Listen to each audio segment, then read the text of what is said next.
l'auteur nous explique que finalement, pour comprendre le Hamas, il faut abandonner toute vision binaire, il faut avoir une vision très élaborée et très sophistiquée. Et après le 7 octobre, ce monsieur a été interviewé avec d'autres experts dans le journal Haaretz, et il a dit que il fallait rester très calme et logique, et que, in fine, et là je cite, les gens du Hamas, ce sont des êtres humains comme nous. Et cette phrase a fait tilt dans mon esprit parce que j'y vois un petit peu la racine du problème. Nous avons le plaisir d'être en ligne avec Maître Pierre Lussat. Pierre, bonjour, Boker Tov. Bonjour Daniel. Merci d'être avec nous ce matin. On est dans une de ces discussions que l'on a avec vous assez régulièrement sur certains éclairages que vous apportez à la réalité israélienne. Et je rebondis sur un article que vous avez publié récemment. Pas plus tard que hier, eh bien, autour de ce que l'on appelle la fameuse conceptia, le concept erroné qui a conduit d'une certaine manière à la catastrophe du 7 octobre dernier. Et l'un des aspects de cette conception, eh bien, c'est justement la perception que nous avons en général, ou même que les orientalistes israéliens, qui sont des experts, eh bien, ont du monde arabe et en particulier du Hamas. Alors, expliquez-nous un peu quel est le message que vous voulez faire passer, parce que on peut comprendre que tout le monde n'est pas la même approche concernant le monde arabe. Quel est le point sur lequel vous voulez insister? Je suis interrogé sur le paradoxe que Israël est un des pays au monde qui a le plus grand nombre d'experts du monde arabe. Et d'ailleurs, c'est pas nouveau, même avant 48, il y avait beaucoup d'islamologues juifs. Il y a toute une tradition. Et en Israël, on apprend l'arabe dans l'armée, dans les renseignements, et on a vraiment une pléthore de spécialistes du sujet. Et pourtant, la conceptia, elle a été nourrie par les avis de beaucoup de ces experts-là. Et bon, je pars d'un exemple précis qui est celui d'Avraham Sela, qui était analyste au renseignement militaire et qui a publié un livre sur le Hamas que j'avais lu il y a une vingtaine d'années.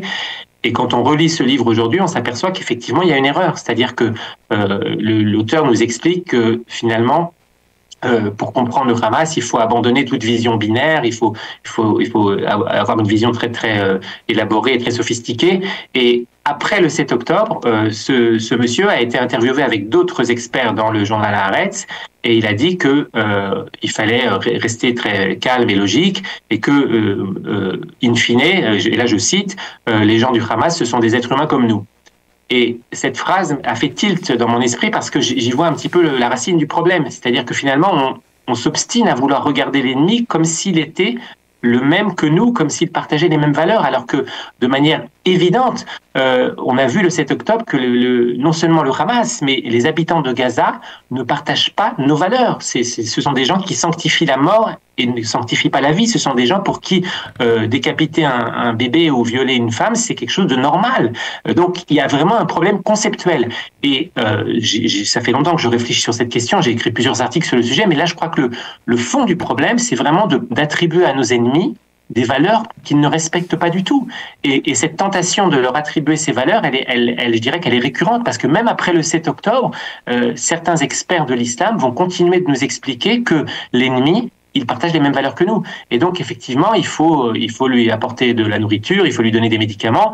Et donc, finalement, je dirais que cette conception, cette tentation à la fois de penser qu'on peut amadouer l'ennemi en lui donnant des bonnes conditions de vie, et que finalement c'est normal d'approvisionner l'ennemi et de finalement de se dire si on leur fait du bien, ils vont nous le rendre. Je dirais c'est la base de toutes les relations humaines. Je dirais c'est peut-être le b.a.-ba de la psychologie humaine, mais avec le Hamas ça ne marche pas, avec Gaza ça ne marche pas. Donc il y a un véritable problème de fond. Alors, vous citez également des gens qui sont devenus on va dire des stars des plateaux de télé ces derniers mois, des gens comme le général Israël Ziv, qui est un ancien des services de renseignement militaire. Comment vous expliquez que des gens qui sont apparemment des gens intelligents, eh bien, n'aient pas modifié, on va dire, leur approche après ce qui s'est passé le 7 octobre. C'est-à-dire comment des experts comme celui que vous avez mentionné, eh bien, peut continuer dans la même conception. Je dirais que c'est plus dur pour un expert de changer d'avis que pour un homme de la rue. C'est-à-dire qu'après le 7 octobre, vous avez beaucoup de gens des kibboutz, des gens qui étaient très à gauche, qui étaient pacifistes, qui pensaient qu'on pouvait avoir des bons rapports avec les habitants de Gaza. Eh bien, la vérité leur a explosé au visage et ils ont changé d'avis, comme vous et moi. Et puis, vous avez des gens dont c'est le métier de donner un avis sur le Hamas, et ceux-là, ils ont beaucoup plus de mal à changer d'avis, à reconnaître leur erreur. Et c'est un petit peu le travers des intellectuels. Et on les comprend. C'est vrai, moi aussi, en tant que quelqu'un qui réfléchit je pense que c'est plus difficile de changer d'avis que pour n'importe qui. Et personnellement, je dois vous dire que j'ai changé d'avis dans un sens bien précis, c'est-à-dire que moi aussi, j'ai écrit des livres sur les frères musulmans il y a 20 ans, sur l'islam radical, et j'avais aussi cette tentation de penser que le problème, c'était l'islam radical. Eh bien, j'ai changé d'avis et je le reconnais. Aujourd'hui, je pense que le problème, ce n'est pas l'islam radical, le problème, c'est l'islam, tout court. C'est-à-dire, est-ce qu'on peut dire, est-ce qu'il est raisonnable et correct de dire tous les musulmans sont des personnes assoiffées de sang, comme l'ont été, on va dire, le 7 octobre les terroristes du Hamas qui sont entrés dans les kibbutzim du pourtour? Eh bien, il faut essayer de trouver la formulation la plus juste et la plus exacte. Moi, je me fonde sur les témoignages de tous nos soldats qui, en rentrant de Gaza, ont dit, on a vu, premièrement, qu'il y avait des armes dans toutes les maisons, on a vu qu'il y avait des drapeaux du Hamas dans toutes les maisons, et nous-mêmes, nous avons vu aussi que la population de Gaza a globalement, si ce n'est à 100%, approuvé le 7 octobre. On n'a pas entendu une voix d'un seul habitant de Gaza qui a protesté. Je veux dire, même dans l'Allemagne nazie, il y avait des gens qui n'étaient pas d'accord. Il y a des gens qui ont payé de leur vie pour avoir tenté d'assassiner Hitler. Eh bien, à Gaza, on n'a vu personne essayer d'assassiner Sinwar ou un autre chef du Hamas. Donc, on voit bien qu'il y a un problème conceptuel, un problème, je dirais, dans la culture de l'islam, et ce problème-là, il faut oser l'affronter. Et d'autres que moi l'ont fait depuis longtemps. Georges Bensoussan avait dit les musulmans têtent l'antisémitisme dans le lait de leur mère. On sait qu'il a eu un procès pour ça, mais c'est une vérité qui peut parfois coûter de la dire, mais il faut pas avoir peur de la dire. Et je crois que on l'a vu, tout le monde l'a vu en Israël. Donc on peut plus aujourd'hui se bercer d'illusions, de contes de grand-mère, de dire le problème c'est l'islam radical, le problème c'est l'idéologie du Hamas qui a été inspirée par le nazisme, ce qui est vrai, mais je dirais que le nationalisme palestinien et l'islamisme palestinien incarné par le Hamas, il a cette particularité redoutable qu'il réunit à la fois l'aspect le plus radical de l'islam contemporain, qui a effectivement partie liée à la fois avec l'URSS, avec l'Allemagne nazie, etc. On fait toutes sortes de découvertes. Le fondateur des Frères musulmans, Hassan el-Banna, apparaît-il, était un agent des services secrets allemands de l'Allemagne nazie pendant la guerre. Bon, il y a toutes sortes d'explications historiques, circonstancielles, mais ça ne doit pas nous faire oublier l'explication fondamentale, qui est que l'islam a un problème avec les juifs, avec les femmes, avec beaucoup de choses. Mais fondamentalement, l'islam est une religion combattante, une religion qui vénère la mort en martyr, et donc je dirais que tout musulman qui grandit dans cette religion a un problème avec les valeurs que nous partageons tous, ou que nous croyons partager tous. Alors je vais essayer de me faire l'avocat d'une partie au moins du monde arabe. Il y a ici en Israël près de 2 millions d'Arabes israéliens. On les voit depuis le début de la guerre. Eh bien, en partie, ils ont condamné, bien entendu, ce qui s'est passé, et on n'a pas l'impression que, d'une certaine manière, on a l'impression, on va dire comme ça, que les Arabes israéliens, peut-être sous l'influence de la démocratie israélienne, eh bien, ne peuvent pas adhérer à des valeurs telles que vous les présentez de la part du monde arabo-musulman. Ah, on ne vous entend pas. Aussi, vous m'entendez, Daniel? Là, on vous entend, oui. Oui, il y a aussi un conflit interne au monde arabo-musulman.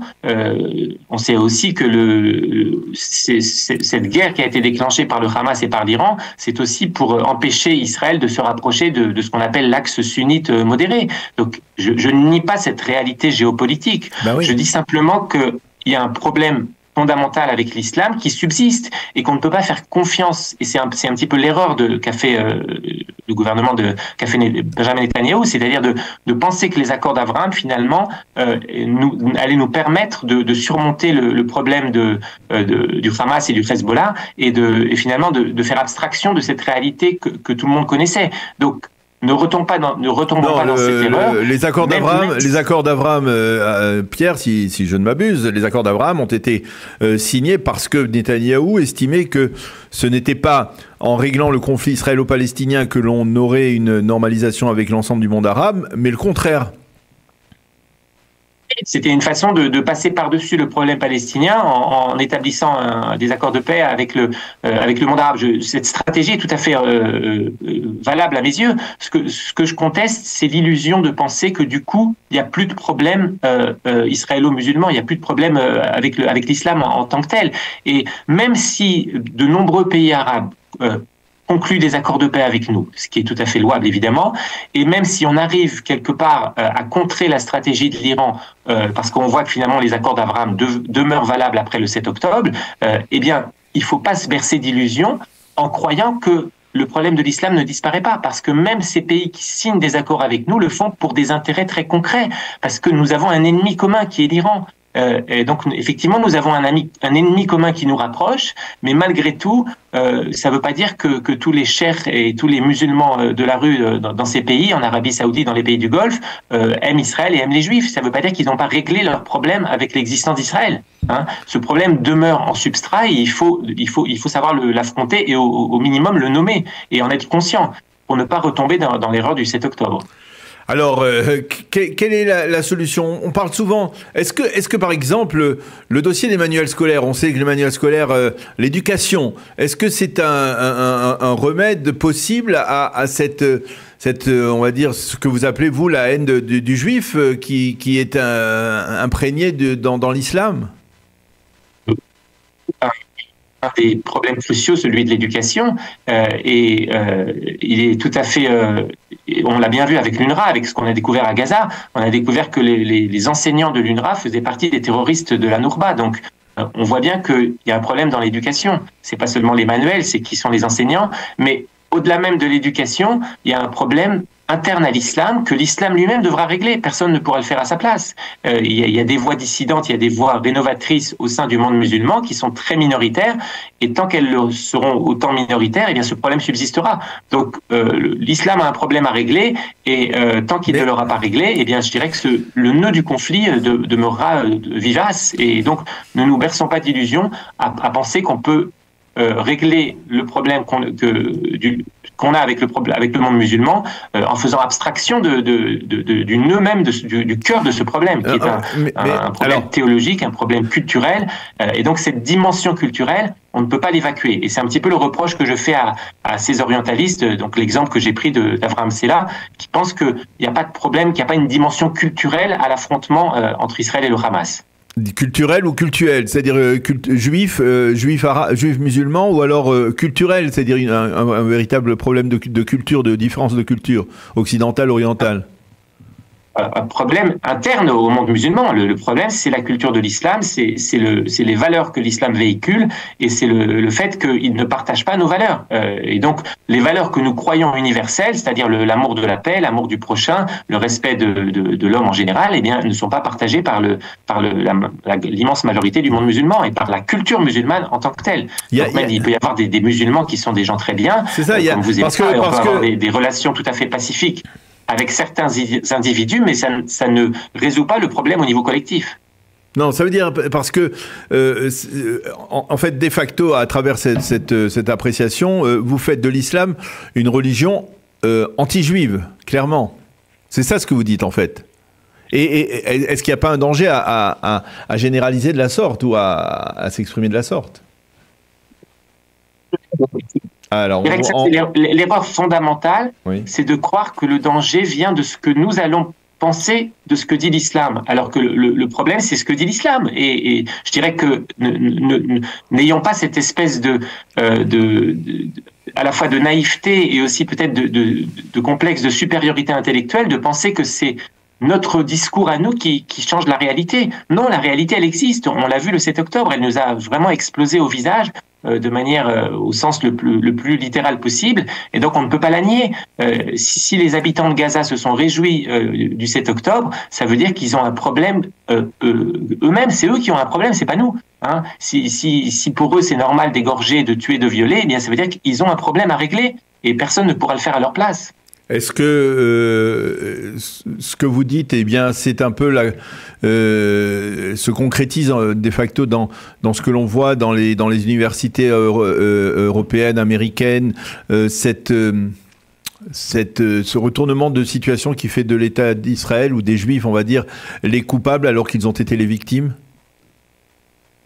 Oui, il y a un rapport effectivement, c'est-à-dire que en fait, je dirais qu'aux yeux d'une partie de la jeunesse occidentale et de l'Occident en général, eh bien, non seulement ils ne s'identifient pas à nous, à Israël et aux Juifs, mais au contraire, ils s'identifient à nos ennemis pour toutes sortes de raisons, à la fois aussi culturelles, politiques et plus profondes. Il y a une espèce aussi de fascination de la mort qui existe en Occident. Il y a une espèce de fascination pour le bourreau. Hein. On sait bien que, on vient de célébrer, marquer le Yom HaShoah, on sait bien qu'en Occident, il y a beaucoup d'artistes, de cinéastes qui font des films uniquement pour se mettre dans la tête du bourreau. Ils sont fascinés beaucoup plus par les bourreaux nazis que par les victimes juives, quelque part. Donc, effectivement, ils ont aussi un problème moral, un problème culturel à régler, mais c'est tout à fait... voilà, c'est encore un autre problème. Pourquoi effectivement cette fascination que l'islam radical suscite en Occident? Mais malgré tout, il ne faut pas non plus exagérer la portée de cela, parce que on voit bien que la majorité des Européens et la majorité des Français, pour ce qui nous concerne, restent du côté d'Israël. Donc je dirais que de ce point de vue-là, les choses sont quand même plutôt rassurantes. Eh bien, Pierre Lurçat, merci beaucoup d'avoir accepté de commenter, on va dire, votre analyse de la situation et vos critiques envers les orientalistes, on va dire, israéliens. Pas tous les orientalistes, hein, on en connaît aussi qui analysent d'une manière, on va dire, plus différente que de celle du mouvement, du mainstream.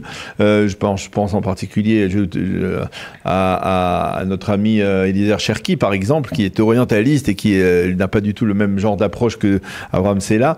Mais en tout cas, merci de nous avoir fait partager votre appréciation. Merci Pierre, à bientôt. Merci à vous, Daniel.